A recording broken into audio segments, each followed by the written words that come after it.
Guys, nandito tayo ngayon sa pinakamalamig na lugar sa Pilipinas at alam nyo ba, ang paborito nating Mr. Paris sa QC at Tagaytay ay nandito na rin. Let's go! Inspired by the mansion of Baguio City ang design at mukhang hindi na yata talaga mapipigilan ang pagdami ng #1 na parisan sa Pilipinas dahil ngayon nga ay meron na rin sila dito sa summer capital of the Philippines, ang Baguio City. So guys, nandito na nga tayo sa labas ng Mr. Paris at ito guys, makikita nyo, napakalaki ng parking lot.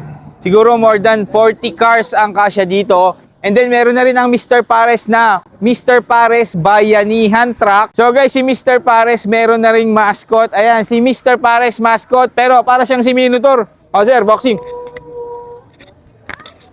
So guys, ito, nandito tayo sa labas. Parang white mansion talaga dito sa Mr. Pares Baguio. Hello sir! Oy, sir! Congratulations, new branch sa Baguio. Grabe, dinudumo agad oh. Sir, ano mga menu dito sa Baguio? Same nung nasa Timog. Same din. Na same. Kung ano yun nandun, yun din nandito. Yes, sir. Grabe. And actually, same price din tayo doon. Same price. Pero parang feel ko ngayon yung Pares overload dito, sir. Pa-order Sir, nga ako. nilalamig ka ba? Nilalamig ako. Ang lamig dito. Bibigyan kita ng Ayan, sir. sabaw. Sige, sir.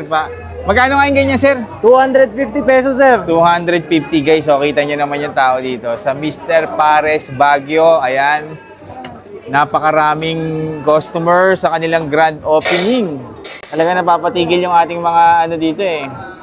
Yung mga nagda-drive dyan sa harapan, makikita nyo. Ang laki ng parking dyan sa labas. Anong exact location dito sa Mr. Pares So, Baguio? nandito tayo ngayon sa number 44 Lower Brookside, Barangay Manuel Rojas, Baguio City. 24 hours tayo dito Yung open. grabe, guys. Hindi na tayo magsasara, guys. So, guys, ito yung overload natin. Pares overload. Meron din tayong tig 120. May 130 tayo 130. meal.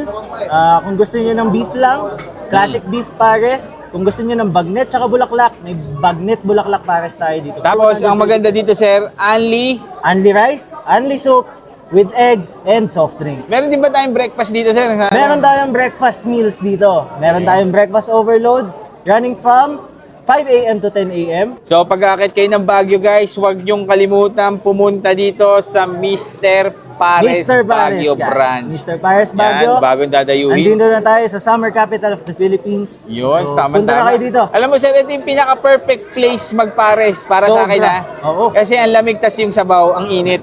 Okay, sir. Thank you, sir. Anyway, Sir, sir. dagdag na rin ako ng tatlong kare-kare overload. Tatlong kare-kare overload coming up. Thank you, sir. Thank you. sir. So, guys, nandito na tayo ngayon sa Mr. Pares Baguio branch, guys. Pinakamasarap magpares dito kasi ang lamig ng panahon tapos hihigop ka ng mainit na sabaw. Ayan.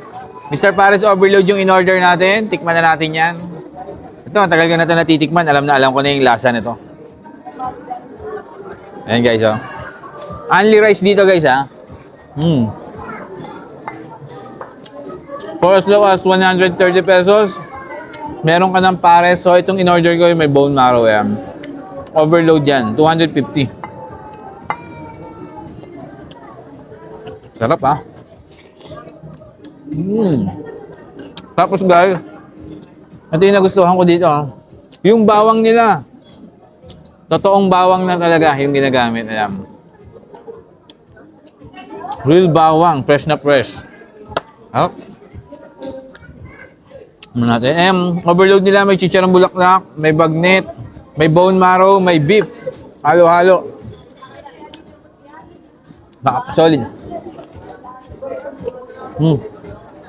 Ano na rin siya, guys, only rice, may soft drinks na rin nakasama, only sabaw. Ang sarap.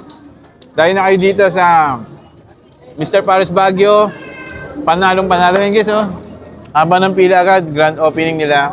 Perfect talaga magpares dito. Thank you.